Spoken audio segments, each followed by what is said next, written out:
Hey YouTube, flat mod video number 3 for the J-3 Cub UMX by Horizon Hobby. Previously modified with awesome huge wheels and some other little scale details. As you can see, we've already got this mechanical part done.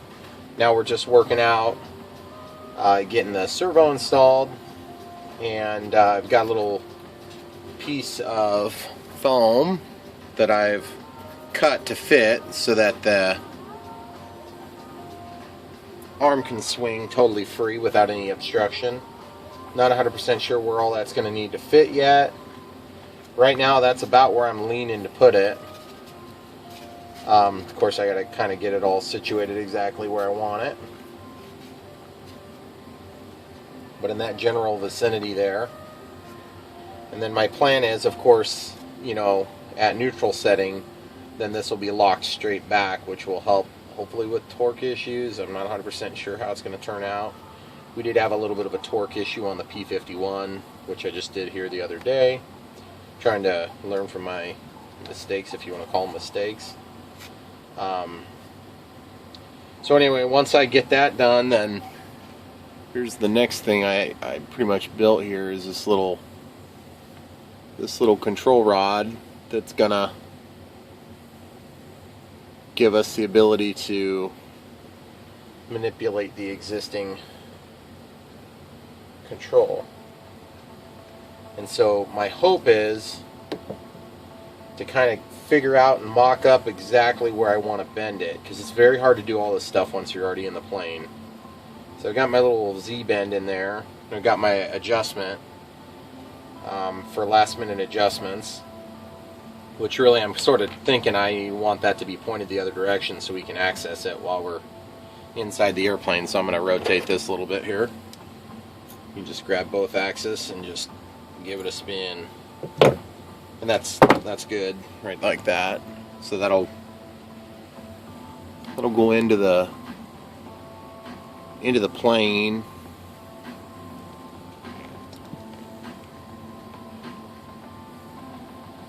Guys, I was noticing a little bit of a lighting issue, so I'm trying to fix that for you. You can see there's nothing much to it. Same stuff I used for this, which is this stuff, K&S Precision Metals, stock number 500, 0.025 inch or 0.64 millimeter music wire.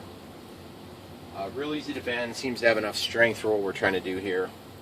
So my first step is going to be to kind of reassemble this here. Whoops. To reassemble this, and that way I can start to kind of dry fit everything. And this is the part where it gets kind of scary, because you have to make a commitment to positioning on everything, and you won't have to pay the consequences till later. So I guess at this point I kind of want to just hold that with my finger,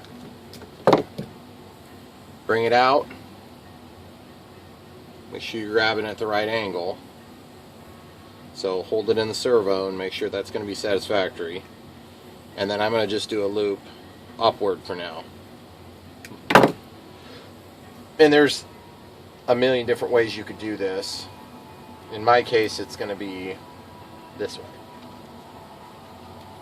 You guys may find that it works better for you in another way. That's fine. So this thing's going to drop down in there again, and we're just going to kind of work out where we want everything to align still. That's pretty close right there. Now I just need to go ahead and complete that fold, but I don't want to have quite so much slack on there or so much extra. So what I'm going to do is I'm going to take and cut this back here a little bit, take that down so it's just enough to make a wrap. Okay guys, see how small that hook is? It's one of the harder things to do, is you try to get these really compressed small pieces, and it really makes for a nightmarish process. It's one of the big drawbacks to working with these UMX planes. Everything is really small, so it makes it a lot harder to do. You would think small means less effort. That's not been my experience. So, okay, so I want this to be hooked on. So what I'm going to do is now that I've got that fold in there, I'm just going to pinch it down and kind of complete the connection, if you will. And I will give you guys a good view of this one when it's done.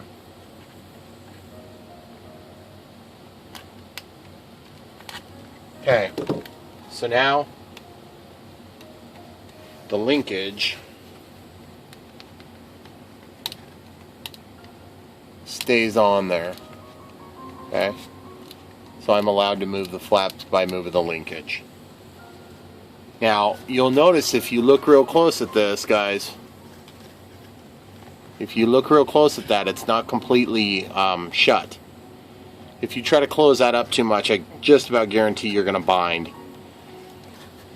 But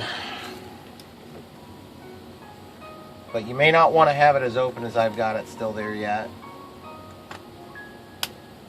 Just because if you leave it too far open, then it'll pop out while you're flying. And you won't crash, it'll just make it annoying. Then you'll have to cut everything back open. So what we're going to do here is we're just going to zoom out just a hair, and we're going to try to lay this in here. See if we can't get a dry run. Going into the furthest out control horn hole. Then let's kind of just dry fit everything here, with the understanding that I do want those flaps to be closed in this position. So you can just kind of hold it there with your thumb or forefinger or whatever. Just kind of keep it where you think you want it. And at this point you could put a couple of drips of CA, maybe a drip of hot glue, just to kind of keep things in place. But in my case, I don't know if I'm going to do that. I just really want to see the action work with the electronics. So I'm going to go ahead and bring my electronics close, which I thought I had worked out to have an extension cord, but my extension cords turned out to not be extension cords. I think they were like a power extension cord. So, and here it is going to be tricky to reach everything.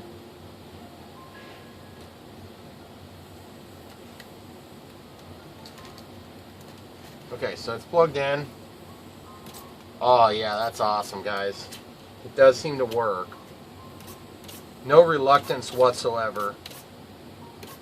I would flip it upside down, but I can't just quite yet. Once I get things glued in there, I'll give you guys a perfect shot of it. It's working really nice.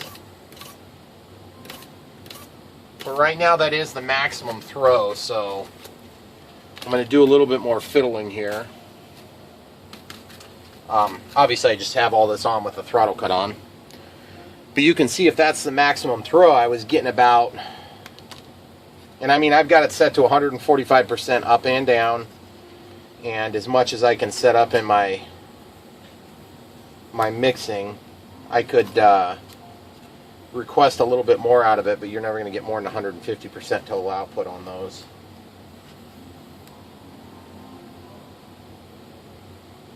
But I just don't think I'm going to get more throw, period. The only way to get a longer throw in this application would be to take and move that control at a different point, and I just think it's not going to be effective, because my plan is to actually move these flaps about that far anyway. So I mean, they're huge flaps. I'm probably going to have to back them off a little bit from that anyway. The only other thing I know to do would be to see if the other control horns that came with the servo would give me like a longer throw. And it does look like this is the longest throw. So I think I'm going to just go ahead and get it in there, and I'll give you guys a great shot of it here in just a second after I unpause it. Guys, this little servo, I'm getting ready to CA this thing in, but you need to remember to put a little bit of traction on here. So if you take your X-Acto knife and just cut some stitching in there, that'll allow the CA a little bit better surface for which to bond. You can use hot glue if you're a little bit unsure of your placement choice, which actually probably wouldn't be a bad idea for me either. And then maybe I'll go ahead and hot glue. Yeah, I'm going to CA it.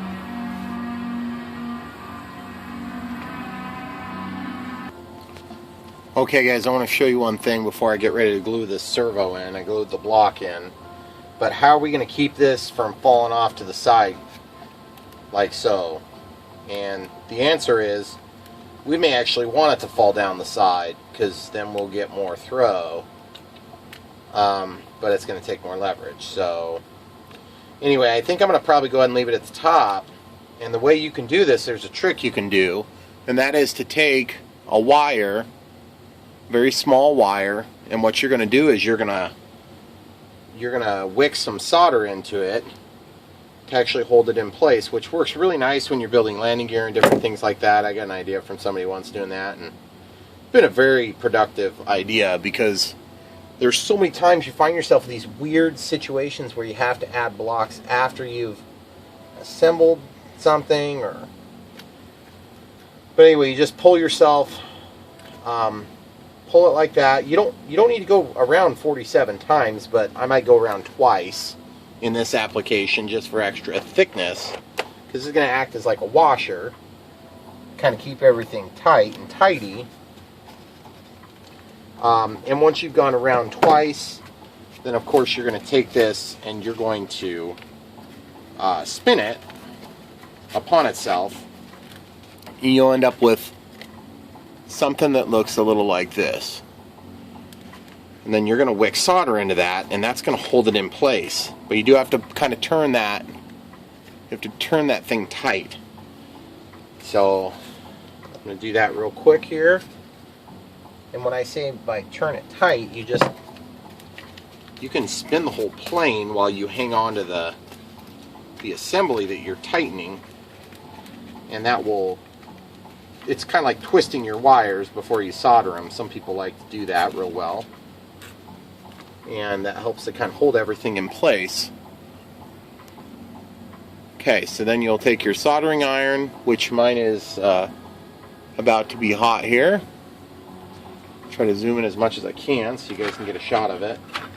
And I'm cleaning the tip, wiping it off, grabbing some rosin for solder.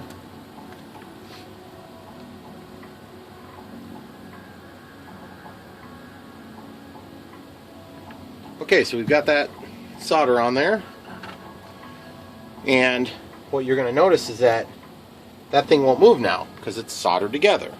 So what you'll do is you take your small side cutters or whatever it is you like to use for this sort of thing. You're going to clip it. You're going to take out the excess, and you're going to take this thing and you're going to slide it up right next to it, or where it needs to be for its proper operation. And then you're going to set the other boundary. And you can see exactly how that's going to work. That's going to stop your control arm from falling down. Get the other side done here and then give you a shot of it. Okay guys, we're going to just get ready to tin this other side. And one thing you want to do is you want to make sure that you grab this and move it. Make sure you have full freedom before you get this other side set, because you are setting the boundaries right now. The other thing I wanted to warn you about is if you do this, make sure that the solder doesn't flow into that part of the joint either, because I mean you need that to stay free. And so you can solder from back here and just let it wick. Okay, just like that. Let it cool a little bit for just a second. Blammo whammo, baby. Sweet. Okay, next clip I'll be hooking up the servo. Okay guys, we have an operational flap system. Check it out. Oh yeah. You can see that this thing is solid, it's not just going to slip off. The only area I'm not real thrilled about is that. If you look in that area, you can see that it's got a little bit of an angle on it. So a little extra wear and tear, but the servo is not even hardly working. I can tell it's got a lot to give still, which is great. You don't really want your flap servo to have to work. So it's going to be awesome. And I've got plenty of throw, guys. I don't really need any more than that. And if I need more than that, then I can also lengthen the rod. Real happy with it. And real quick, the flap system, I'm going to go ahead and set the speed to, let's do it for 2 seconds. Oh yeah, that's so sweet. Takeoff flaps, landing flaps, on the ground, ready to go back. That's going to be great. Thanks guys for watching. I'm going to put this thing back together, give you some final views, and we'll go from there. And don't forget, I'll have a flight video up as soon as the weather cooperates, as usual. Alright guys, just a couple of views here. Deployment for takeoff and landing. Back to neutral.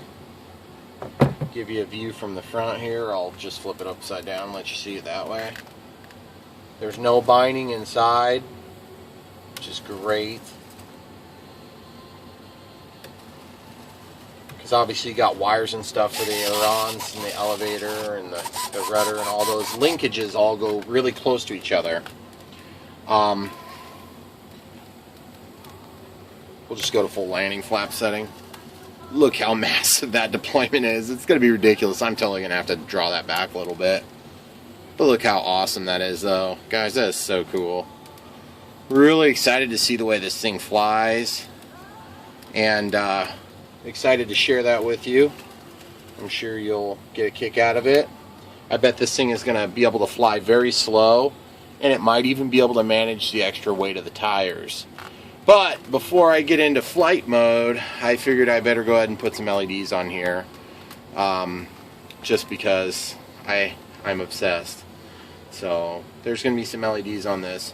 Now, one thing about this plane is that the lighting would have been pretty simple. I think one red beacon up here, and then if anything, nav light on either side, red and green. But I'm probably just going to stick to my standard red, green, and tail dragger light, just for the simple fact that I want to be able to see this thing. I want to be able to fly it near twilight. These planes are some of the best ones for just a relaxing evening flight, and that's one of the reasons why they're so popular, is because people get them, they realize, hey, these things are pretty awesome. So of course you can go out there and fly them like a P-51 if you want, but anyway, so keep your eyes out. That'll be the next video. Thanks a lot for watching, guys. I know these things are long and tedious, and that's what fast forward is for. Thanks again. Don't forget to like and subscribe.